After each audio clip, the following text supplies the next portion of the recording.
कौन सी स्त्री को भाग्यशाली पति मिलता है और कौन सी स्त्री को दुष्ट पति मिलता है। नमस्कार, जय श्री राधे, जय श्री कृष्णा। दोस्तों, आज की वीडियो के माध्यम से समझेंगे कि कौन सी स्त्रियों को अच्छे पति मिलते हैं और कौन सी स्त्रियों को दुष्ट पति मिलते हैं। आइए कहानी शुरू करते हैं। उससे पहले निवेदन है आपसे, आप हमारे इस चैनल पर पहली बार आए हो तो इस चैनल को सब्सक्राइब अवश्य ही कर लेना। बेल आइकन घंटी वाला बटन अवश्य ही दबा देना ताकि जो भी वीडियो अपलोड करें उसका नोटिफिकेशन सबसे पहले आप तक पहुंचता रहे। तो दोस्तों, वीडियो शुरू करते हैं। एक बार भोलेनाथ कैलाश पर्वत पर बैठे थे। वहीं मैया पार्वती चलकर जाती हैं और भोले बाबा के सामने हाथ जोड़कर बोली, हे प्रभु, हे प्राणनाथ, आज मैं बड़ी चिंता में हूँ। भगवान भोलेनाथ ने कहा, पार्वती, तुम किस बात की चिंता में हो, वो अपने दिल की बात हमें बताओ। माता पार्वती कहती हैं, स्वामी, मेरे मन में एक बड़ी शंका है कि किसी किसी स्त्री के लिए पति तो बड़ा अच्छा मिल जाता है और किसी स्त्री के लिए दुष्ट पति मिलता है। प्रभु, ऐसा क्यों होता है? समस्त स्त्रियों को एक सा भाग्यशाली पति क्यों नहीं मिल पाता है? तब भोलेनाथ कहते हैं, हे पार्वती, हे देवी, मैं तुम्हें आज एक छोटी सी कहानी के माध्यम से समझाऊंगा कि भाग्यशाली पति किस स्त्री को मिलता है और दुष्ट पति किस स्त्री को मिलता है। आपसे निवेदन है कि आप इस कहानी को आधा अधूरा न सुने, पूरा अवश्य ही सुने और ध्यान लगाकर सुने। माता पार्वती कहती हैं, हे भोलेनाथ, आप मुझे कहानी सुनाने की कृपा करें। जो भी आप कहानी सुनाएंगे उसे मैं मन से और वचन से सुनूंगी, ये मेरा वादा है और मेरा मन इधर उधर बिल्कुल भी नहीं भटकेगा। आपकी कहानी में मन लगा करके उस कहानी को मैं अवश्य ही सुनूंगी। आप मुझे कहानी सुनाने की कृपा करें। तब भगवान भूतनाथ भोले बाबा कहते हैं, आप चिंता न करो, हे देवी पार्वती, मैं आज तुम्हें एक राजा की कहानी सुनाऊंगा, उसे ध्यान देकर के सुनो। मैं कहानी शुरू करते हैं। भोले बाबा मैया पार्वती को कहानी सुनाते हैं। भगवान भोलेनाथ ने माता पार्वती के लिए कौन सी कहानी सुनाई है जिससे साफ साफ पता चल जाएगा कि कौन सी स्त्री के भाग्य में भाग्यशाली पति होता है और कौन सी स्त्री के भाग्य में पापी और दुष्ट दुराचारी पति होता है। दोस्तों, आप इस कहानी को मन लगा करके सुने। भगवान भोलेनाथ समझाते हैं, हे देवी पार्वती, प्राचीन समय की बात है। किसी नगर में एक राजा रहा करता था। उस राजा के दो रानियां थीं। बड़ी रानी का नाम था भानुमती, बड़े ही अच्छे स्वभाव की थी, बड़ी दयावान और सुशील स्त्री थी। वहीं पर छोटी स्त्री का नाम रूपवती था। देखने में तो वो बड़ी सुंदर थी, लेकिन बड़े कठोर हृदय वाली थी, बड़े दुष्ट हृदय वाली थी। दोस्तों, एक साथ साथ दुष्ट हृदय वाली थी और एक भानुमती बड़े अच्छे स्वभाव वाली स्त्री थी। और दोस्तों, बड़ी रानी भानुमती के एक पुत्री थी जिसका नाम देवी था और वहीं पर एक छोटी रानी रूपा के भी एक बेटी थी जिसका नाम तारा था। रानी रूपा जो थी बड़ी ही चालाक और महत्वाकांक्षी स्त्री थी। वह हमेशा यह चाहती थी कि इस राज्य का सत्ता हमेशा मेरे हाथों में रहे, राजा भी उससे डरता रहे। वहीं छोटी रानी, उसका नाम रूपा था, वो बड़ी रानी और उसकी बेटी से हमेशा नफरत करती रहती थी। दोस्तों, अब एक दिन उसने राजा से कह दिया कि हे महाराज, बड़ी रानी भान और उनकी बेटी देवी को राजमहल से बाहर निकाल दिया जाए, अन्यथा मैं आपके राजमहल को छोड़ करके हमेशा हमेशा के लिए चली जाऊंगी। दोस्तों, भूतनाथ भोले बाबा मैया पार्वती को समझाते हैं। तब भगवान भोलेनाथ ने कहा, हे पार्वती, ध्यान देकर के सुनना। राजा अपनी छोटी रानी रूपा से बहुत ज्यादा डरता था। राजा के लिए लगा कि मेरी छोटी रानी रूपा जो कह रही है वो मुझे इसके हिसाब से कर देना चाहिए। मेरी रानी रूपा जो चाहती है वही मुझे कर देना चाहिए, और यदि मैंने ऐसा नहीं किया तो वो मुझे छोड़ करके चली जाएगी। भगवान भोलेनाथ समझाते हैं, हे देवी पार्वती। फिर छोटी रानी की बात को सुनकर राजा ने अपनी बड़ी रानी और उसकी बेटी दोनों को ही महल के बाहर छोड़ दिया, एक छोटे से घर में रहने के लिए भेज दिया। लेकिन इतना होने के बाद भी छोटी रानी की घृणा बड़ी रानी के प्रति थी। वह घृणा दूर नहीं हुई, और इस प्रकार से छोटी रानी बड़ी रानी के लिए बर्बाद करने के लिए नए नए तरीके आजमाती रहती थी। दोस्तों, भगवान भोलेनाथ समझाते हैं, हे देवी पार्वती, जब बड़ी रानी अपनी बेटी महल से बाहर रहने लगी है तो एक दिन राजा की छोटी रानी बड़ी रानी की बेटी तारा से कहती है कि वह रोजाना गायों को चराने के लिए जंगल में लेकर जाया करे। तब भगवान भोलेनाथ समझाते हैं, हे देवी, बड़ी रानी इस बात के लिए अच्छे तरीका से जानती थी कि यदि मेरी बेटी गाय को चराने के लिए गई तो छोटी रानी उसे और कोई मुसीबत में डाल देगी। इसलिए बड़ी रानी ने अपनी छोटी बेटी से कहा कि हे बेटी, तुम सुबह के लिए रोजाना गायों के लिए जंगल में चराने के लिए ले जाया करो और शाम होने से पहले घर लौट आया करो। पता नहीं तुम्हारे प्रति छोटी रानी के मन में क्या क्या चल रहा है। हो सकता है वह तुम्हारे लिए कोई ना कोई और नया षड्यंत्र रच दे।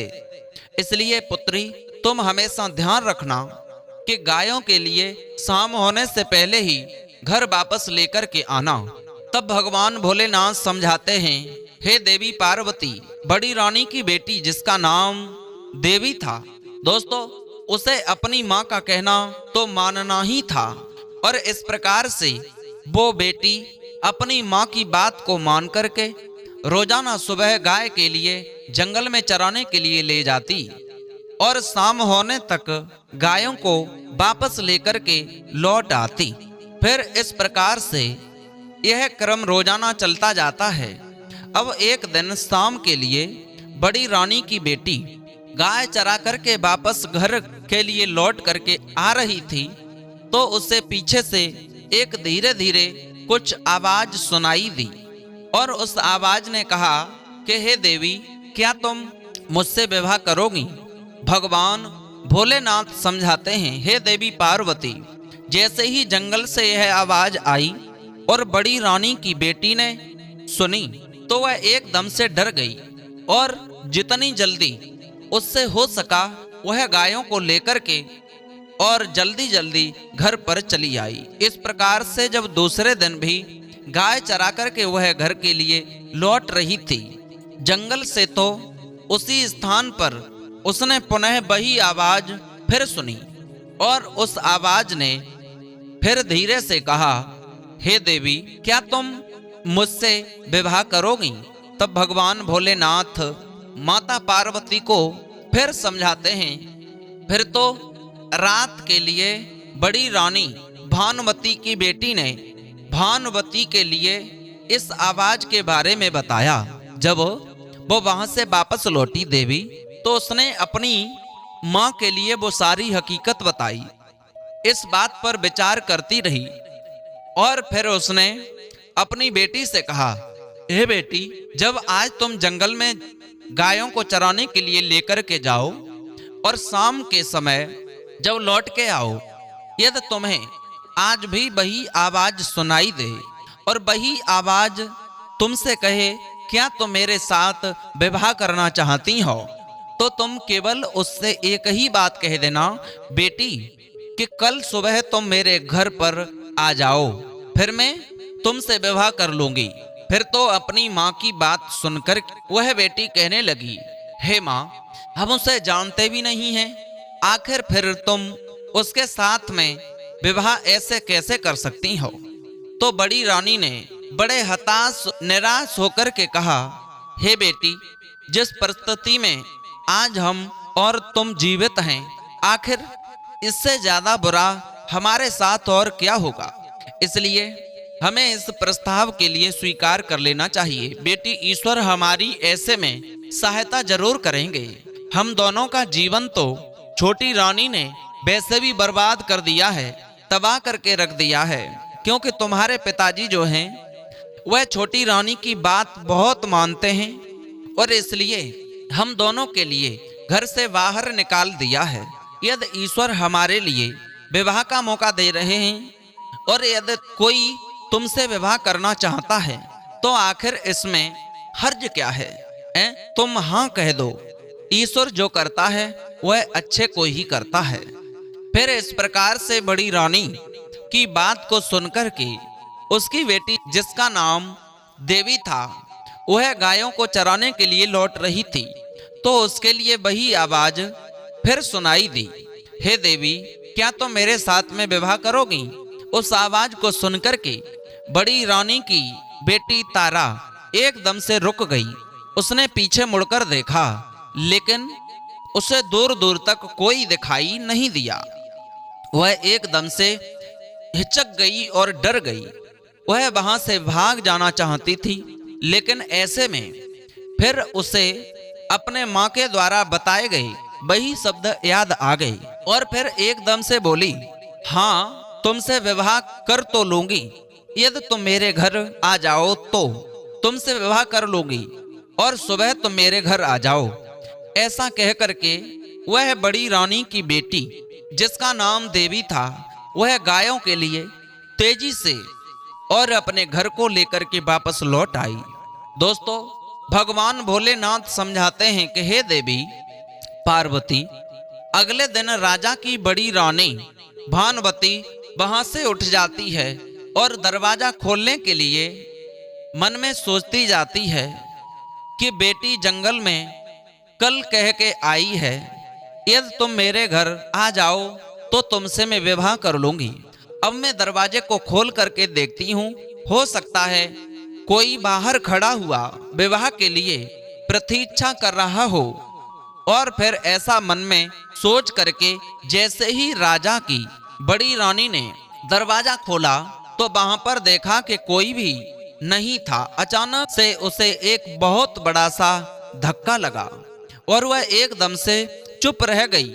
तो थोड़ी देर बाद वह क्या देखती है कि दरवाजे के बाहर एक बड़ा सा अजगर पांति मारे हुए दरवाजे की सीढ़ियों पर बैठा हुआ है, यानी एक सर्प बैठा है अजगर। यह दृश्य देख करके बड़ी रानी भानुमती सहायता मांगने के लिए चिल्लाने लगी। यह दृश्य देख करके एकदम से उसकी बड़ी बेटी और नौकर भागते हुए आए और बड़ी रानी भानुमती से बोले, रानी, आखिर क्या हुआ? तुम इतना क्यों चिल्ला रही हो? तब भगवान भोलेनाथ समझाते हैं, हे देवी पार्वती, जब सभी ने अजगर के लिए देखा तो सभी उसे मारने के लिए तैयार हो गए। अजगर बड़े ही निवेदन भरे स्वर में बोला, मुझे निमंत्रण दिया था, इसलिए मैं इनके दरवाजे पर आया हूँ। हे रानी, आपकी लड़की ने मुझसे वादा किया था जंगल में यदि मैं सुबह के लिए तुम्हारे घर पर आ जाऊं तो तुम्हारी पुत्री मुझसे विवाह कर लेगी। मैं इसीलिए तुम्हारे दरवाजे पर आज आया हूं। फिर तो अजगर की ऐसी बातें सुनकर के राजा की बड़ी रानी की समझ में कुछ नहीं आ रहा था कि वो अब करे तो करे क्या। उसे तो यही आशा थी कि किसी दिन कोई सुंदर नौजवान राजकुमार उसकी पुत्री से विवाह करने के लिए आएगा। उसने अपने मन में यह कभी भी नहीं सोचा था कि उसकी पुत्री का होने वाला राजकुमार, होने वाला दूल्हा एक अजगर होगा। तब भगवान भोलेनाथ समझाते हैं, हे देवी पार्वती, फिर तो एक नौकर भाग करके राजा की छोटी रानी रूपवती के पास में गया और उसने जाकर और उसको समझाया, सारी घटना को बताया। तो इस बात को सुनकर के रानी बड़ी ही प्रसन्न हो गई और वह रानी तुरंत ही अपने नौकरों के साथ में बड़ी रानी के घर पर आ पहुंची और आकर के बड़ी रानी से कहने लगी, यदि राजकुमारी देवी ने किसी के साथ में विवाह करने का यदि वादा किया है तो ऐसे में उसे अपना वादा अवश्य ही निभाना चाहिए दोस्तों। और रानी होने के कारण न्याय करना मेरा कर्तव्य है। और हे रानी, तुम अपनी बेटी से कहो कि वह अपने द्वारा किया गया इस वादे के लिए पूरा करे और इस अजगर के लिए अपने वर के रूप में स्वीकार करे दोस्तों, इससे विवाह करे। तब भगवान भोलेनाथ समझाते हैं, देवी पार्वती अब तो इस प्रकार से यह दृश्य देख करके बड़ी रानी भानुमति बड़ी ही मजबूर थी और उसने मजबूर होकर के अपनी बेटी का विवाह उसी अजगर के साथ में कर दिया दोस्तों।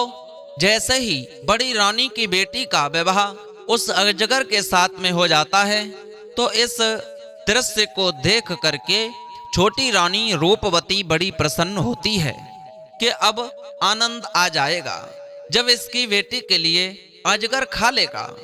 तब भगवान भोलेनाथ समझाते हैं, देवी पार्वती बड़ी रानी बेचारी इतना दुर्भाग्य सहने के बाद भी इस प्रकार की परिस्थितियों का सामना करने के लिए तैयार थी।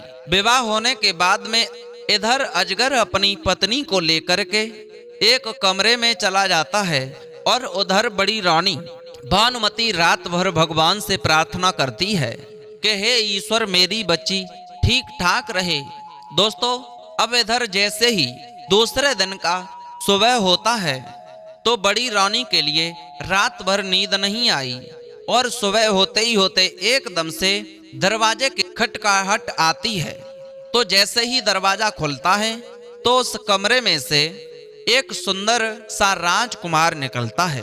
उस कमरे में से बाहर के लिए बड़ी रानी की बेटी देवी भी उस नौजवान राजकुमार के पीछे आकर के खड़ी हो जाती है। तब भगवान भोलेनाथ समझाते हैं, देवी पार्वती बड़ी रानी ने जैसे ही उस नौजवान युवक के लिए देखा तो वह कहने लगी, हे राजकुमार, मैं आपके लिए जानती नहीं, लेकिन मेरी बेटी की जान बचाई है इसलिए मैं और मेरी बेटी देवी आपके जीवन भर कर्जदार रहेगी, मैं आपकी ऋणी रहूंगी। तब भगवान भोलेनाथ समझाते हैं, हे देवी पार्वती, इस प्रकार से बड़ी रानी की बात को सुनकर के वह नवयुवक राजकुमार कहने लगा, हे रानी, मैं एक श्राप के कारण अजगर बन गया था। एक वन के देवता मुझसे क्रोधित थे, उन्होंने गुस्से में आकर के मुझे श्राप दे डाला था कि इस कारण मैं अजगर बन गया था। और बाद में उन्हें अपनी करनी पर दुख हुआ, पछतावा हुआ। तब उन्होंने कहा कि हे बेटा, यदि कोई राजकुमारी तुम्हारे साथ में विवाह कर लेगी तो उसी दिन तुम श्राप मुक्त हो जाओगे, फिर से पुनः तुम मनुष्य बन जाओगे। बस ईश्वर के लिए यही मंजूर था। और फिर आपकी बेटी देवी ने जब मेरे साथ में आज विवाह कर लिया तो मैं श्राप मुक्त हो गया और मैं पहले की तरह एक सुंदर सा नवयुवक राजकुमार बन गया। अब मैं श्राप से हमेशा के लिए मुक्त हो गया हूँ। अब मैं कभी भी दोबारा अजगर नहीं बनूंगा। तब भगवान भोलेनाथ समझाते हैं कि हे देवी पार्वती, अब तो राजकुमार को देख करके बड़ी रानी बड़ी ही प्रसन्न हुई। अब वह अपनी लड़की के लिए और अपने दामाद के लिए राजा से मिलाने के लिए ले जाती है, क्योंकि यह तो बड़ी ही विचित्र घटना थी। चारों ओर से नगर के लोग इकट्ठे होने लगे और उस नवयुवक राजकुमार को देख करके दंग रह गए और देखने के लिए महल में नगर के लोग आने जाने लगे। सभी ही बड़े प्रसन्न थे। यदि किसी के मन में ईर्ष्या थी तो वो छोटी रानी रूपवती के मन में थी, क्योंकि छोटी रानी समझती थी कि बड़ी रानी की बेटी की शादी मैंने एक अजगर से करवाई है और उसका जीवन बर्बाद हो जाएगा, लेकिन वह तो एक राजकुमार बन गया।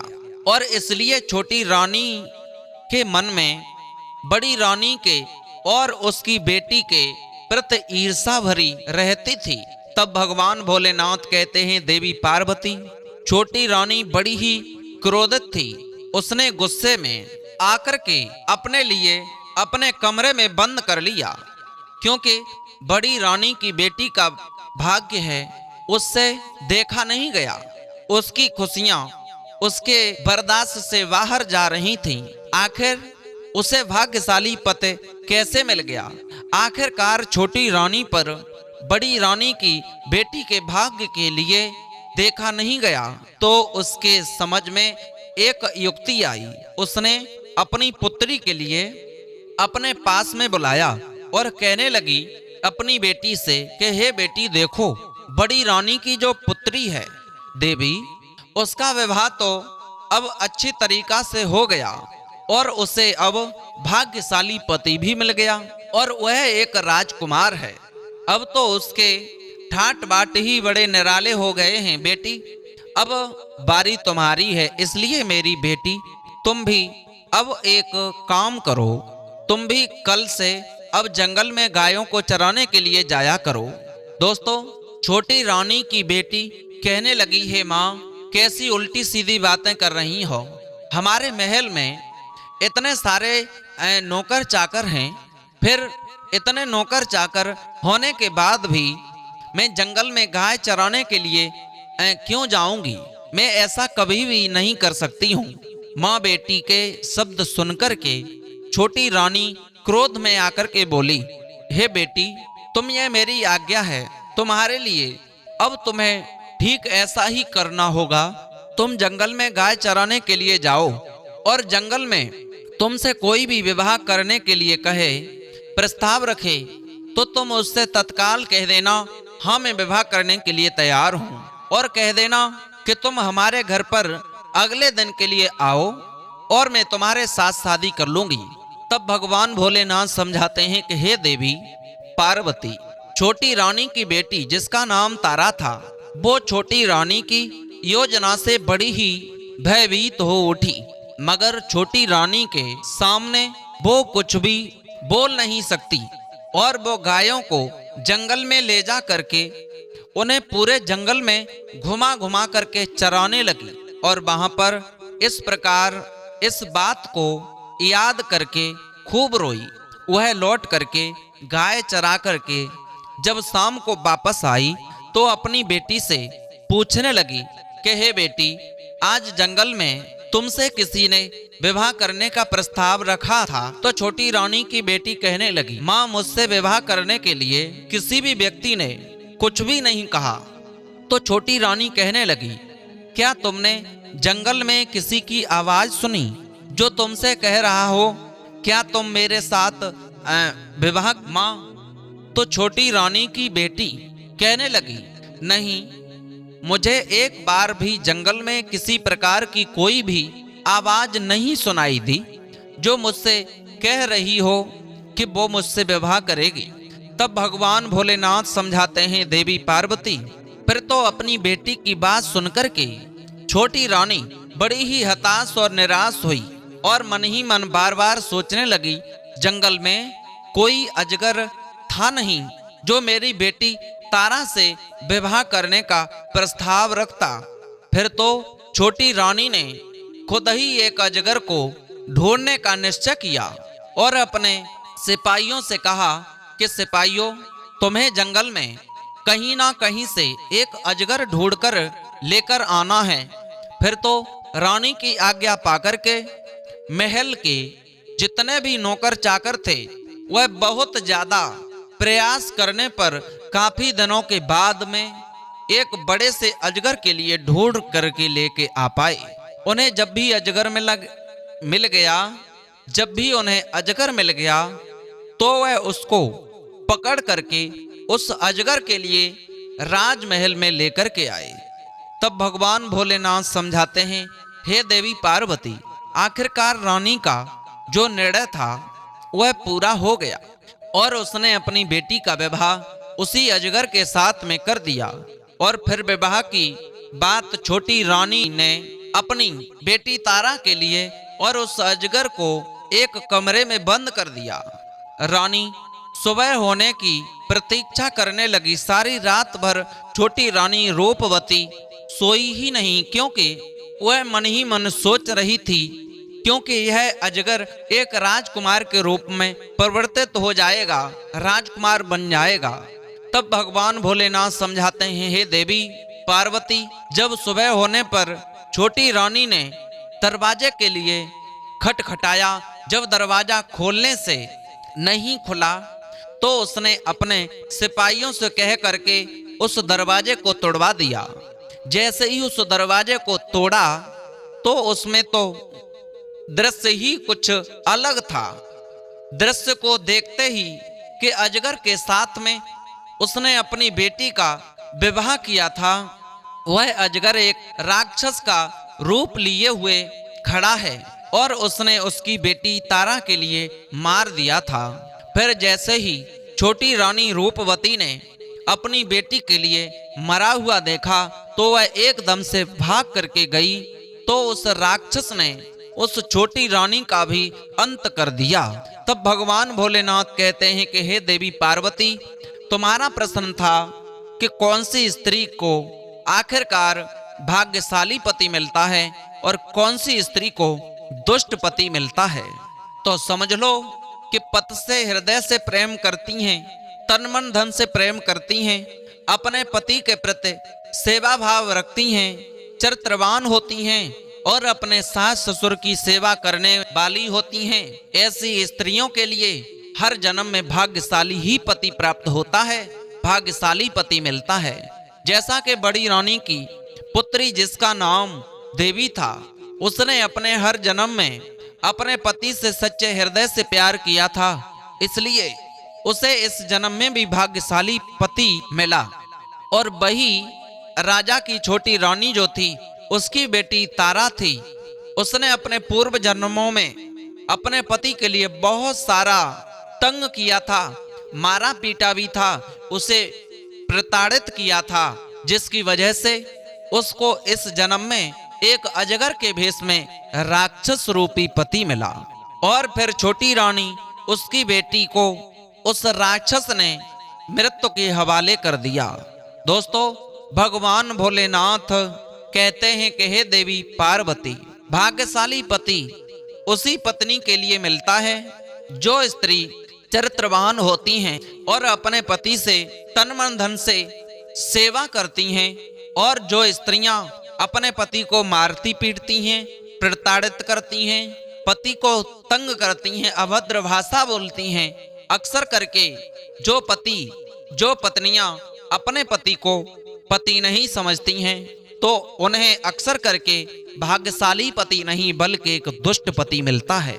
तो दोस्तों, उम्मीद है इस वीडियो को आप समझ चुके होंगे कि किस स्त्री को भाग्यशाली पति मिलता है और किस स्त्री को हैवान और दुष्ट पति मिलता है, राक्षस स्वरूप पति मिलता है। उम्मीद है ये वीडियो आपको जरूर पसंद आई होगी। यदि अच्छी लगी है तो चैनल को सब्सक्राइब करें।